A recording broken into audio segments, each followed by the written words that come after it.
the first thing I noticed was the silence. Not the peaceful kind, the heavy, suffocating kind that presses against your chest and makes people forget how to breathe. They were all staring at me. The same people who once stood over me like I was nothing, now sat across a polished oak table, hands trembling over documents they barely understood. I folded my hands neatly in front of me, the soft leather of my gloves creasing as I leaned back in my chair. My lawyer slid the final paper forward, his voice smooth, practiced. "Mr. and Mrs. Whitmore," he said, "you have 30 days to vacate the property." 30 days. The woman across from me, Margaret, let out a sharp, broken laugh. It cracked in the middle like thin glass. "You can't do this," she whispered. I met her eyes. Calm. Steady. Unmoved. "Oh," I said quietly, "but I already have." Her husband Robert leaned forward, his face flushed, veins rising in his neck like old roots breaking through dry soil. "Who do you think you are?" he spat. I tilted my head slightly, studying him the way one studies something distant, something that no longer matters. "You really don't recognize me?" And that was the moment. The exact moment the past caught up with them. Because 30 years ago, they threw me out of that very house. With my baby in my arms. And nothing else. It was raining the day I buried my husband. Not a soft, gentle rain. No. It came down in sheets, cold, relentless, as if the sky itself had decided there was no point in holding anything back anymore. I remember standing there, my shoes sinking into the mud, my black dress clinging to my skin. My son, just 6 weeks old, was wrapped against my chest, his tiny breaths warm against my collarbone. I hadn't slept in days. Grief doesn't let you sleep. It just sits inside your chest and breathes for you. But grief wasn't the worst part of that day. They were. Margaret stood at the front, dry under her umbrella, pearls resting perfectly against her neck. Robert beside her, stiff and proud, shaking hands with people like this was some kind of social event. And me? I stood in the back. Like I didn't belong there. Like I hadn't just lost everything. When the service ended, people started drifting away. Quiet condolences. Polite nods. No one came to me. Not really. And then Margaret turned. Her eyes found me. Cold. Sharp.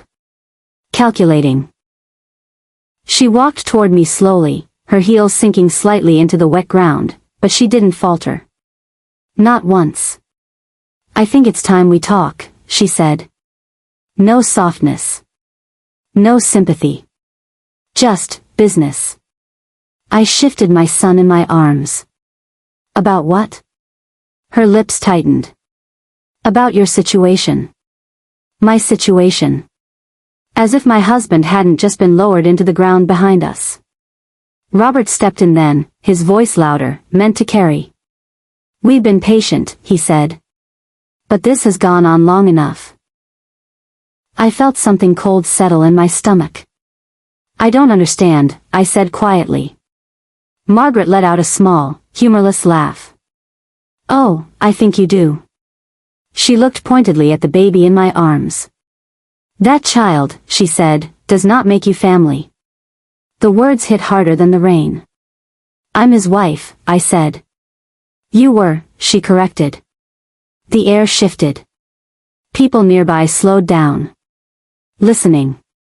Watching. "And now," Robert added, "you're just a complication." My fingers tightened around the fabric of the blanket. "I live in that house," I said. "My husband." "Our son," Margaret snapped, "made a mistake." Silence fell. Even the rain seemed quieter. "A mistake?" I whispered. She stepped closer, her voice dropping just enough to feel personal, but still loud enough for others to hear. "You trapped him," she said. "With that pregnancy." Something inside me broke. Clean. Quiet. Permanent. "I loved him," I said. Margaret smiled. Not kindly. "We're having you removed from the house," she said. Just like that. Like she was announcing dinner plans. "You have no legal claim," Robert added. "Everything is in our name." My ears rang. "No," I said, shaking my head. "That's not," he told me. "You'll be out by tomorrow," Margaret said. Tomorrow. I looked around. At the people. At the house in the distance. At the life I thought was mine. Gone. Just, gone. And then she said the words I would never forget. "You should be grateful we're giving you that long." They changed the locks the next morning. I stood on the front steps, my son crying softly in my arms, a plastic bag at my feet holding everything I owned. I knocked. No answer. I knocked again. Still nothing. The curtains shifted upstairs. They were watching. But they didn't open the door. Didn't say a word. I stood there for a long time. Long enough for the neighbors to start noticing. Long enough for the cold to sink into my bones. And then I picked up the bag. And I walked away. The church basement smelled like dust and old wood. The kind of smell that settles into your clothes and doesn't leave. I slept on a narrow cot with my baby curled against me, counting his breaths to keep myself from falling apart.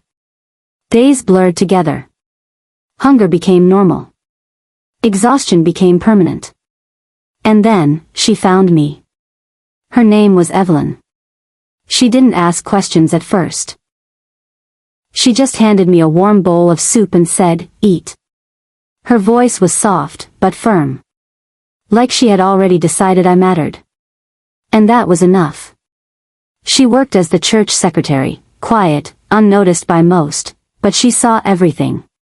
One night, after I put my son to sleep, she sat beside me with a stack of papers. "You ever done bookkeeping?" she asked. I shook my head. She smiled slightly. "Good," she said. "That means you won't have any bad habits." That was how it started. Numbers. Ledgers. Receipts. She taught me how money moves. How property works. How contracts are written, and how they're broken. "You don't need to be loud to be powerful," she told me once. "You just need to be right." I held on to that. Like it was oxygen. I cleaned houses during the day. Offices at night. My hands cracked from chemicals. My back ached constantly. But every spare moment, I learned. Every dollar I saved, I invested. One small property. Then another. Nothing fancy. Just forgotten places. Neglected homes. The kind people overlook. The kind I understood. Because I had been overlooked too. Years passed. Slowly, quietly. I built something. Not flashy. Not loud. But solid. Unshakable. Evelyn passed away on a quiet morning. No drama. No pain. Just, gone. She left me a small inheritance. But more than that, she left me knowledge. And the confidence to use it. And then, one day, their name crossed my desk again. Whitmore. The house. The same house. Foreclosure. Debt. Desperation. I didn't hesitate. I bought it. Through an LLC. Anonymous. Clean. Legal. I made sure every document was perfect. Every signature airtight. Because this time, I wasn't the one being pushed out. Back in that room, Margaret's hands were shaking now. "This is revenge," she said weakly. I shook my head. "No," I replied calmly. "This is business." Robert slammed his hand on the table. "We'll fight this." My lawyer slid another document forward. "You can try," he said. "But you'll lose." Silence. Heavy. Final. I stood slowly, smoothing the front of my coat. Margaret looked up at me, her eyes searching my face for something. Anger. Hate. Anything. But I felt nothing. Just a quiet, distant pity. You taught me what it means to have nothing, I said. My voice didn't rise. Didn't shake. It didn't need to. So I made sure I'd never have to ask you for anything again. I walked out of that room the same way I walked away from that house 30 years ago. But this time, I wasn't empty. I wasn't broken. I wasn't alone. I had built a life from the ground up, with my own hands, my own mind, and the kindness of someone who didn't owe me anything. That's the thing about losing everything. It teaches you exactly what matters. And exactly what doesn't. They thought throwing me out would end my story. But all it did was give me the beginning I needed. So if you're listening to this, standing in your own storm, feeling like the world just took something you can't survive without, listen carefully. You can survive. You can rebuild.